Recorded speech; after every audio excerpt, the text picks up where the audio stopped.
Dig your hand in the land. We're gonna have a meeting, everybody. Hey everybody, I'm Kyle Hoffman bringing you this week's edition of In the Tractor Seat, brought to you by Minnesota Farmers Union. Today we've got Anne Steckel in the tractor seat to talk about the work National Farmers Union is doing to promote increased use of biofuels. Thanks for being here, Anne. We'll do a quick introduction here of you, and then we'll kick it over. So a little bit about Anne. She spent more than 20 years working on agriculture, energy, environment, and transportation policy issues in D.C. Before joining National Farmers Union, Anne was Vice President of Federal Affairs for the National Biodiesel Board.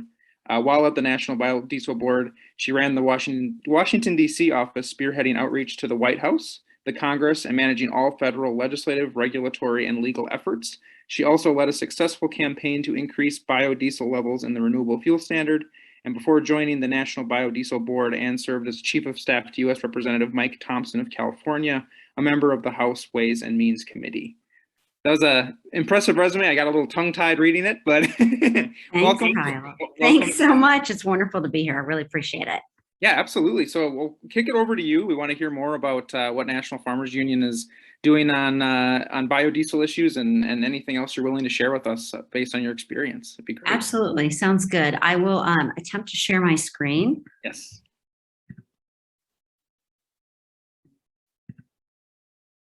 Yeah, there we go. Sometimes technology works, and it's a wonderful thing when it does.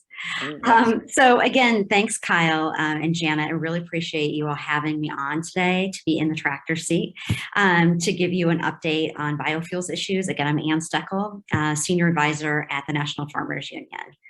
I wanted to start off with this picture because I think it's really cute. It's my daughter, my 5-year-old daughter, and my father-in-law, who are actually in the tractor seat in this picture at our family farm in Kansas. And I always think it's really important when you see pictures like this that you're really reminded of why we're all doing the work that we're doing. And it's really for our family farmers and for the next generation. So even though we talk about policy and it seems kind of confusing or complicated, it's definitely puts things in perspective when you look at our families and you realize why we're doing it and why we're advocating like we are. So with that, let me get into the fun stuff, which is all about biofuels, and to give you guys just a little bit of a snapshot about what we're doing at National Farmers Union on biofuels issues. So these are some of the issues we're going to go over in the next few minutes. The Renewable Fuel Standard, we're going to talk about small refinery exemptions, we're going to talk about NFU's efforts to support higher level blends of ethanol like E30, and then I'm going to mention what's going on with sustainable aviation fuel and how we need to ensure that agriculture feedstocks can play a role in that. And then obviously, as we do with anything that involves advocacy, we always have to make sure that we're talking to our members of Congress about what's important and why it's important to us. So let's start with the RFS. So the RFS is really kind of the bedrock when you talk about renewable fuels policy, about why ethanol is working today, about why biodiesel is working today. This is really the policy driver that's made it happen. What's been unfortunate when we think about the Renewable Fuel Standard is that there's been a lot of policy uncertainty over the last couple of years. The Trump administration granted a whole lot of small refinery exemptions, which we'll talk about in a minute, which was really detrimental to the program. And then now with the Biden administration, even though they have said that they support renewable fuels, they are now behind in delaying all of these volume obligations for next year to talk about how much ethanol we're going to use and how much biodiesel we're going to use and renewable natural gas. So they're a little bit behind on things. So all this policy uncertainty has been really detrimental and put a lot of downward pressure on the program. I mean, this is on top of, if we think about 2020, which was, problematic and impacted us all in many ways because of the pandemic, and now even into 2021, we weren't driving as much, so therefore we weren't using as much ethanol. So, we're already kind of operating behind the wheel, and it's difficult because we haven't been using as much. And how do we figure out how we can continue to grow the program when we've had a little bit of a step back because of the pandemic? So recently there were some rumors going on that EPA was going to lower the volumes for 2021 and 2022 in terms of how much ethanol they were going to be mandating. So this garnered a lot of press coverage, and NFU really sprung into action. And we talked to folks at the highest levels at EPA, USDA, the White House, our friends on Capitol Hill, about how that really can't happen, that 15 billion gallons is in the statute for ethanol, and that's what we expect to have when they put out the proposal. So again, we had some very constructive conversations. The administration indicated that the rumors that were out there about the dramatic cutbacks were not indeed the numbers that were going to come out. They didn't say what the numbers that were going to be, but they did indicate that those were not the ones, which leads us all to believe that the volumes are going to be increasing from what that negative kind of rumor was out there. So we're going to continue to work with the administration to make sure that we continue to drive home the point that the numbers need to go up. We need to use more renewable fuels. We need to use cleaner fuels, less petroleum. Let me switch over to talk about small refinery exemptions. This is an issue, gosh, that nobody had talked about for years. They put a clause in the 2007 energy bill that said if you're a true small refiner under a small 75 billion threshold, that you can apply for an exemption for a small refinery on a limited case. Really, they had not given many small refinery exemptions. I think they'd given maybe 7 over the course of several years until President Trump came into office. Then they started granting all of these exemptions to refiners, basically saying that they did not have to mandate and comply with the law and use renewable fuels, and that they were being given an exemption. And so we didn't think this was right. And so we sued the EPA and the 10th Circuit, along with a number of other renewable fuels groups, and we won that case. The case was then appealed by the refiners, and the Supreme Court actually heard our case last year, which is pretty remarkable considering that although this is obviously a really important issue to us, it's not exactly an important issue that one would think of would come to the Supreme Court level case with all the other issues that they're dealing with. Nonetheless, the Supreme Court did hear our case.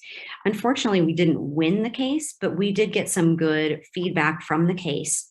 And we had some very constructive conversations with the Biden administration post the Supreme Court ruling, and them talking about how they will potentially handle additional requests for small refinery exemptions.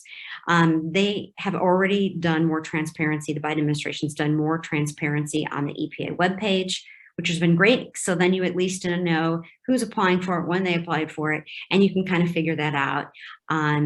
And then when initially, after they do that, then we'll figure out what happens with how they rule on them. And so we're at least getting a little more structure around it. It's not everything we wanted, but we did get some good case law out of that.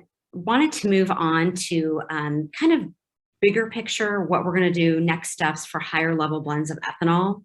Obviously, it's all EVs all the time. People have been talking a lot about them, which is certainly understandable in some areas and some regions where it makes sense. And certainly fuel diversity is something that we have been supportive of. But what we know is that really internal combustion engines are going to remain the primary technology for the future. It's very difficult. There are so many logistical challenges and hurdles, and we know all too well, being in rural America, what some of those are, moving completely over to EV, even for the light duty space, not even mentioning how difficult it may be for heavy duty. But what we have been doing that I wanted to flag for everybody, which is really exciting, is we've developed a really nice working relationship with the auto industry. And the Alliance for Automotive Innovation. They're the trade association, and they represent almost all of the new vehicles. They wrote a letter to EPA saying they support a transition to high octane, low carbon fuels, like higher level blends of ethanol, in new and existing internal combustion engines as soon as possible to facilitate the nation's transition to a lower carbon economy.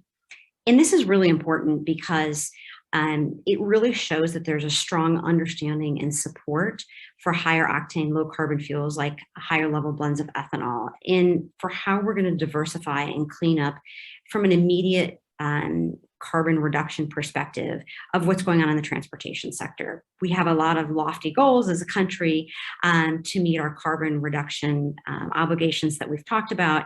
And the biggest and most efficient way to get there is through transportation. And we know that by using higher level blends of ethanol, you're really taking a lot of those toxic chemicals out of the air toxins, as well as the greenhouse gas emissions that we were really looking to reduce. So that's really what we've been focusing on. Again, misinformation about ethanol continues, unfortunately, but that's our job as advocates, is to talk about all the policy priorities that are very important for us and ethanol and all the positive attributes. So higher octane fuels, wanted to mention this. We've been very busy in the law and the litigation field. We did also sue EPA on the SAFE rule. The SAFE rule is basically the updated CAFE standards. This was the rule that the Trump administration put out. We sued them because they did not provide us a pathway to a high octane standard.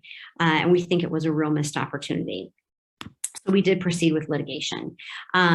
Obviously, the Biden administration came in, they repealed that SAFE rule and are looking to propose and move forward with a new one. And so we have withdrawn our lawsuit and consequently have been working very closely with the administration to educate them about why we needed a high octane standard. Obviously, a lot of health benefits that we all know and have talked about extensively. And then again, kind of partnering that up with the great work we've been doing with the autos in their real need to have higher octane and fuel efficiency and make things cleaner and greener in the process. And I wanted to mention this study because people, back to what I was saying earlier about how we can continue to educate people about the benefits of ethanol. There's a great new study that was just published. Researchers at Harvard and Tufts and MIT looked through USDA and DOE's GREET model, the life cycle analysis, and found that corn ethanol is roughly 40% lower in carbon intensity compared to gasoline. And I wanted to just mention that because as farmers, we really know and understand and appreciate all of the innovative farming practices that we're doing that are beneficial for the climate and reducing greenhouse gas emissions. And we're seeing with this GREET model that it's actually being reflected in these scores. So that's a big win for us. And then wanted to mention one other thing here about this high octane fuel standard legislation. Congresswoman Sherry Bustos introduced a bill, the Next Generation Fuels Act, which will essentially put in a high octane fuel standard and will help us transition all the light duty vehicles to lower carbon, high octane fuels, which is again what we've been spending a lot of our time thinking about. So it essentially establishes a high octane, starting off with a 95 and then moving to a 98 RON certification test containing 20 to 30% ethanol, while requiring the autos to design and warrant their vehicles for the use of these beginning in model year 2026. And again, doing a lot of work with the autos, we know it takes them a few years for their lead time. And so we felt that this was a manageable time frame that was reflected in this legislation that's been introduced. And then the bill also does a number of things. It updates models, which we think are pretty outdated, and really helps us kind of address some of the other issues from the Reid vapor pressure, address the E15 issue that we've got going on and get us past that. And then, of course, get us to where we really want to go and where ethanol really shines, which is those higher level blends of E20 plus, E20, E25, E30. So those are some of the big things that we're facing. And then one other thing, actually, before I sign off, just wanted to mention, and I said it briefly when we were going through, we're hearing a lot about sustainable aviation fuel.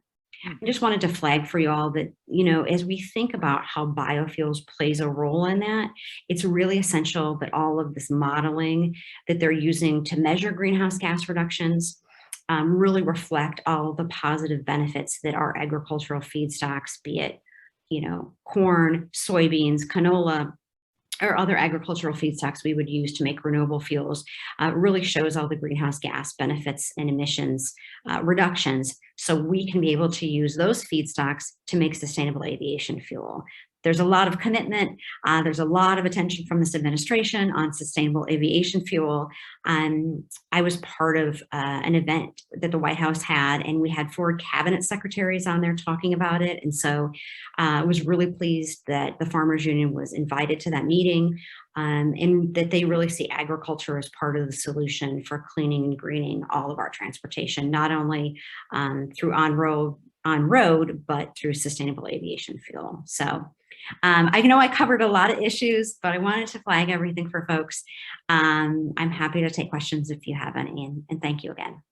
Yeah, no, thank you, Anne. And one of the first questions usually is contact information. So we're thrilled you have a slide here. I know I see some folks that are on attending right now that are like to reach out. So make sure, I'm looking at you, Linda Larson. And she actually submitted our first question, and you touched on this a bit. And her question was, I hear EV vehicles will displace the need for renewable fuels.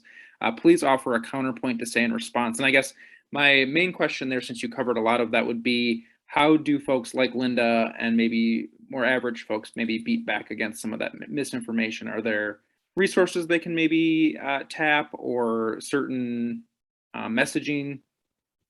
Yeah, I mean, I think that there's a role for diversity of fuels, but what we know right now is if we are all committed to reducing greenhouse gas emissions, the most immediate way to do it for anyone who's driving a car, and most people that are driving cars aren't driving electric vehicles right now, they're driving internal combustion engines, right?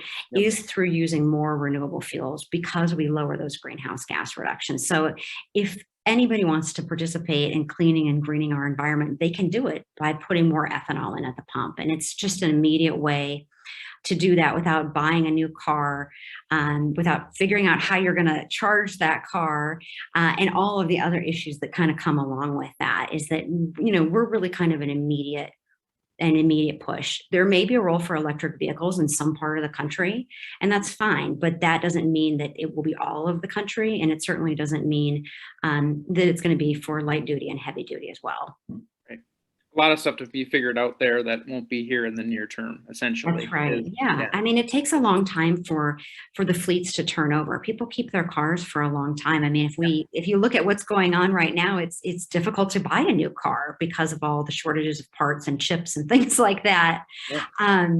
A lot of people are buying more used cars, and they're staying in the market longer.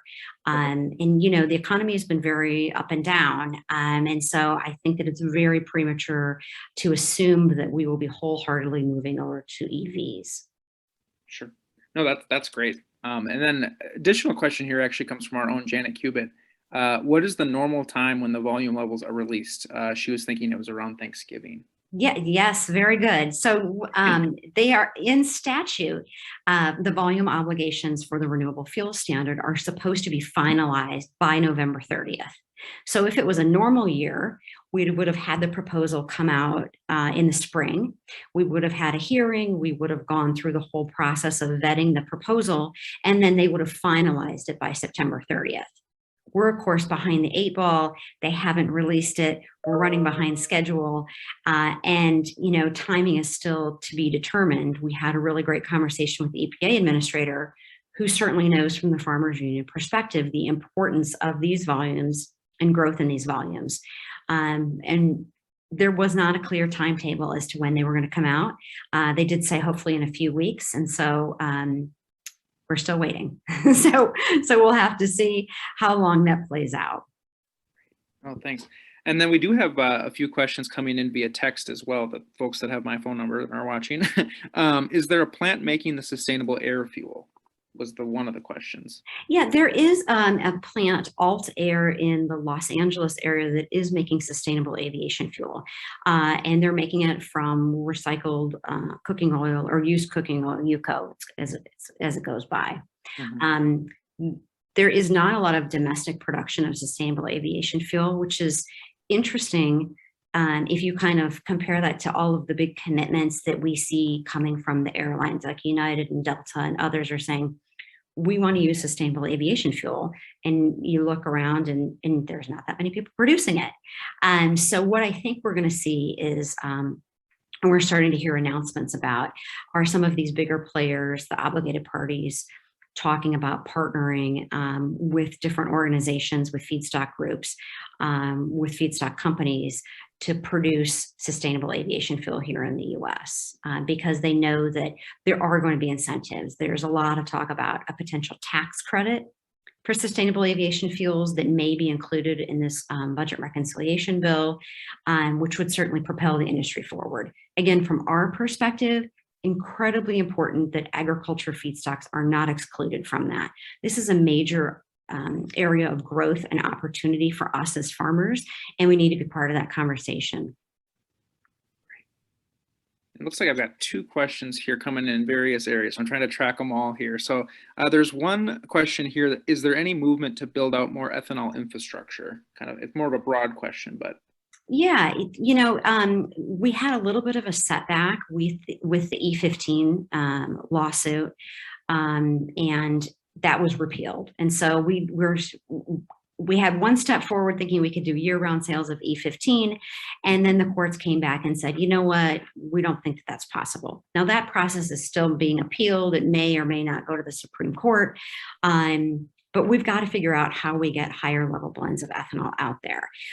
One program that USDA is administrating right now is this higher level blends infrastructure program, and they're giving money to both ethanol and biodiesel distributors to ensure that it builds out the development and infrastructure so those renewable fuels can really thrive and succeed. And so we're hoping that there will be money put in the budget reconciliation bill. Currently, there was $1 billion that was put in there on the House side for that higher level blend infrastructure program. Hopefully that makes it through all of the discussions and we actually get some of that money in the end, but that would be really helpful. Representative Angie Craig from Minnesota has really been driving that issue and really helpful for us on that. Yeah. No, and Angie has been an incredible advocate for our issues here in Minnesota and is a very close ally of Minnesota Farmers Union. And we love to get the Angie Craig shout outs. And I know I'm looking at the attendees here, and we have a number of folks from her district. So they'll be happy to hear that shout out as well. So that's great. And then one last question. Let me pull this up real quick. Oh, this is an interesting one. In Minnesota, there's a debate about clean cars. How can we frame that as a positive for Minnesota ag? Yeah, I mean, I think that you guys are looking at doing a clean fuel standard. The governor, if I recall, recently made an announcement like last week about his interest and commitment to kind of moving forward on a clean fuel standard, and is doing a bunch of listening sessions and is going to put out a report sometime in February on that. And so from the agriculture perspective, I certainly think that provides us a really good avenue to participate in those discussions. Department of Agriculture, we have a really good advocate there in Minnesota who will be helpful to us. It's really, there's a future fuels bill, if I recall, in your state that's working its way through the process to develop a clean fuel standard. And all of that really has the great potential to benefit renewable fuels like ethanol and biodiesel or renewable diesel, because it's a technology neutral provision, and it really benefits those technologies that reduce carbon. And like we've been talking about, all of these new studies are showing that ethanol really reduces carbon. So that puts us in a great position to be successful on that front. That's great. I think that's all we've got for questions. So that was a pretty wide-ranging discussion, and thank you so much for the slideshow. We really appreciated your time, and we're kind of butting up here to the end of time anyway. So any closing words, Anne? No, I just really appreciate being able to talk about biofuels. Obviously happy to take questions. Minnesota is one of the most forward-thinking states when it comes to biofuels policy. You have elected officials that are fantastic at both the state and the federal level, so you're really great. And as always, really the engagement from Minnesota Farmers Union is really what makes us as national a success. So I just really want to thank everybody for their time and interest. Yeah, thanks so much, Anne. This was a great Great presentation. I still am tongue-tied. I don't know what's going on. Next week, we'll have Mark Seeley on. We're going to talk about weather, which I know farmers got a real taste of weather extremes this year, especially with the drought. One of the worst since the Dust Bowl, and at least 30-year drought for most of the state. So that should be an interesting conversation. And in the meantime, we'll take care. And thanks everyone for tuning in. Thanks so much.